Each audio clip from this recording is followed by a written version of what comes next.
Could you just tell us a little bit about the kind of sort of genesis of the project and at what point you got brought in? Well, Disney had developed it for 7 years, and Zemeckis, when he was younger, worked there on it.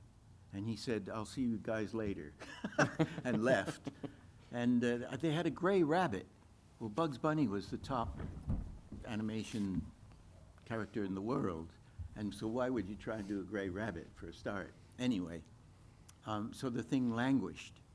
And then Zemeckis had done Back to the Future and was very big, and he was a protege of Steven Spielberg, and he then got the rights from Disney, and Spielberg and Disney made a temporary marriage, and they were looking for an animation director, and one of the things is, well, I didn't want to do it because Let's be honest now. Yeah, no, I really didn't.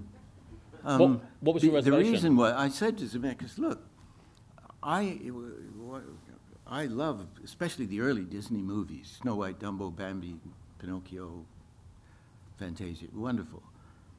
But Mary Poppins I thought was awful. And the trouble is, you know, these things are like Tony Tiger ads, terrible ads in the old days. The cartoons look pasted on. They look like they're on a piece of glass in front of the. So I said to Zemeckis, look, you know, you either let you're mixing the two realms, and they don't fit. So it demeans the animation, and it also wrecks the live action.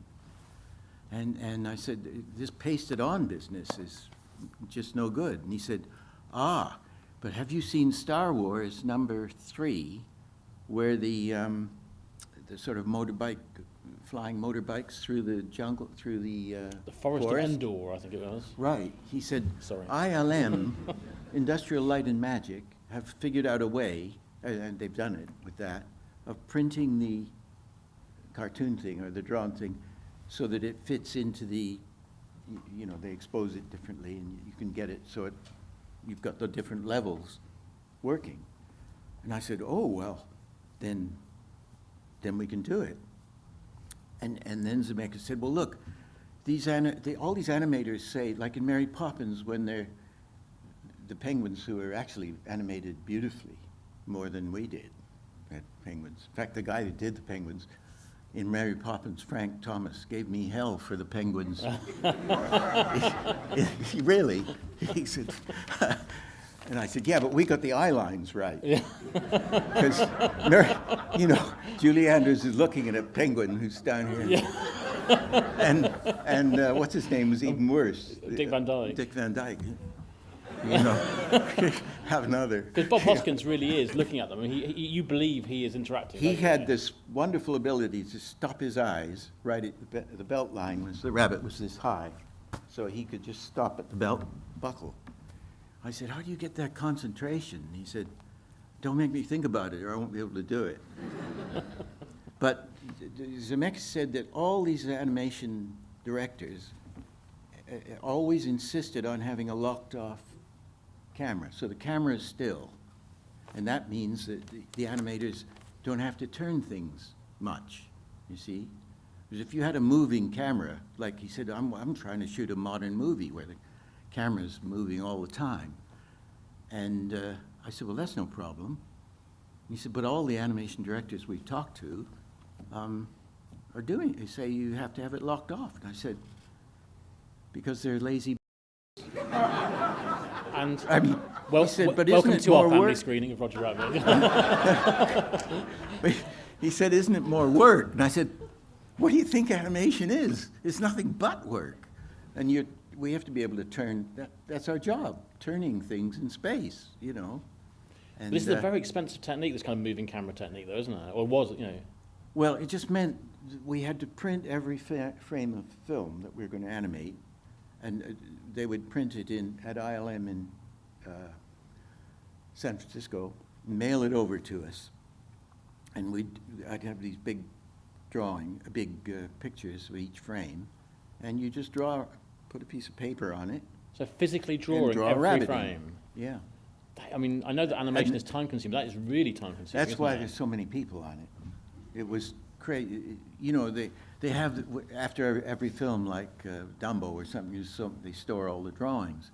And with the rabbit, they had about 3 times as much.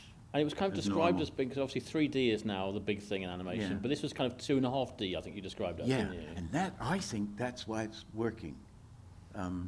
Because they're not quite round. We sort of backlit, you give you a sort of rim light, and I'd have to draw it on. It's quite a simple thing. I figured it out.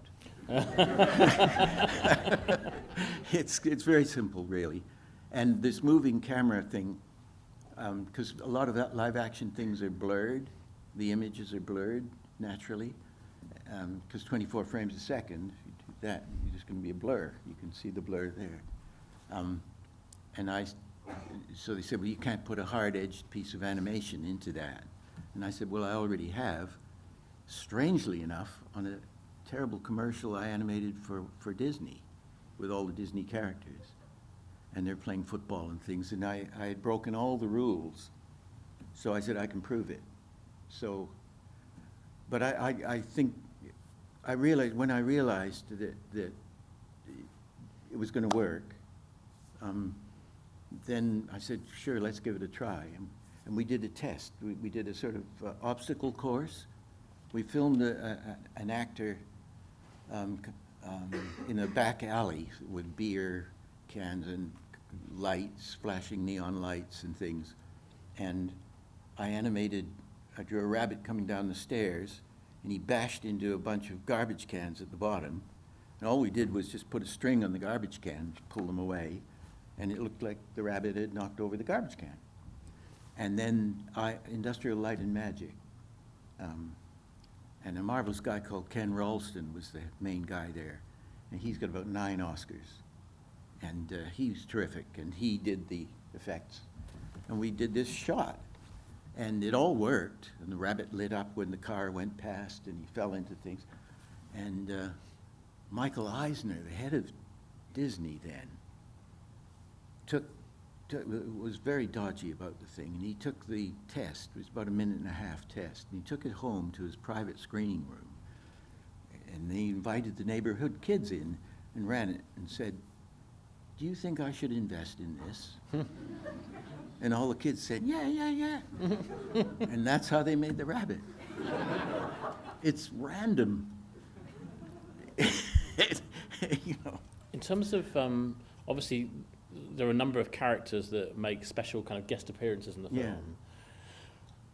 First of all, obviously, being able to get all those characters together was a huge achievement in terms of whoever had to kind of clear all of that. But in terms of when you're actually animating them and you're responsible, did it kind of come with a sort of rule book of what you could and couldn't do with them? Not much. What happened was that Warner Brothers, we had Bugs Bunny and I think one other. But then Warner Brothers, for some reason, became temporarily again the distributor for Disney movies in Europe. And suddenly we got, change everything, Dick, here comes the Roadrunner, Coyote, here comes the Roadrunner. All the Popeye never got in, but it was changing all the time as they got more and more characters were There must have been a entering point the film. almost where it was like, if the character wasn't there, you kind of wanted them to, you know, I mean, I guess it was Yeah. almost like a kudos by having your character in there. Yes. Yeah, everybody, the word got out on the film. Because of the test, which worked on all front, the lights, it looked 2.5 dimensional. And I think if they do a sequel in 3D, I'd be doubtful if it would work as well, because they won't have that cartoony thing. I mean, presumably Who knows? there's been talk of sequels over the years, and Yeah, they but made those short animated films, didn't they? But the temporary marriage of Spielberg and Disney dissolved No. at the end, and so everybody was fighting over who gets to do the sequel. And now there's DreamWorks Animation, of course, so Also. so that kind of gets even more difficult, doesn't Yeah. it? I guess.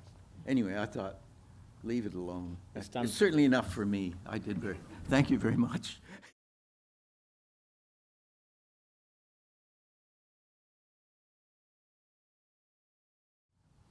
My opening. They left me alone on the opening. That was the only bit they left you alone on, was it? Pretty much. Yeah. I mean, Bob used to come in and say to me, he said, "You're not still working on that opening, are you?" And I'd say, "Well," he said, "Just do a good solid Tom and Jerry. That's just do it like that. Don't make a big deal of it." And of course, I realized, of course, this is the part of the film that is being left to me. So I started working at night on it and things like that. And he came in at one point saying, "Oh, God, Dick, you're not still working on that opening." And he said, "You know, if they catch you doing it, they'll fire you." Translation is, "I'll fire you." But the thing was, I'd done so much of it that it went through.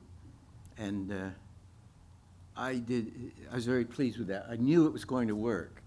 I did the transition to the live action, where with the rabbit in the fridge, and the baby throwing his fit, and he gooses the girl. And so that was, I sort of ended my own animation with that. But I'd done, the first minute and a half completely by myself, all the drawings.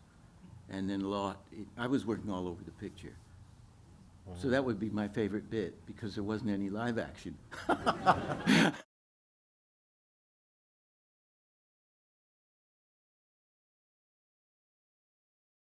That was the same way. There was a guy sitting on Bob Hoskins sitting on a sort of makeshift kind of car, not many sides or anything, and we would just draw a car on top of it every frame. See what I mean? And there's so much interaction, isn't there, from all the different bits that you have to kind of draw, We had, when he's drinking whiskey or something, I remember the other guy, what was it? Oh, gosh, very good guy, did all the props. And these, George Gibbs. We shared the Oscar for that, George and Ken Rolson. Anyway, George would make this thing where the thing had a little lever and it drank whiskey, a glass of whiskey. So you'd have this crazy looking thing, and the actor would be there, and I'd draw a rabbit over the top of the thing. See what I mean? It's very simple. Just a lot of work. And then the rabbit, we do it in pencil, and then they'd Xerox that onto celluloid, and then they'd paint the thing. And then we'd give extra little mats to make it look round. I could show you on a drawing easily. It was very simple. They went around after saying how difficult it was. It was just back-breaking work.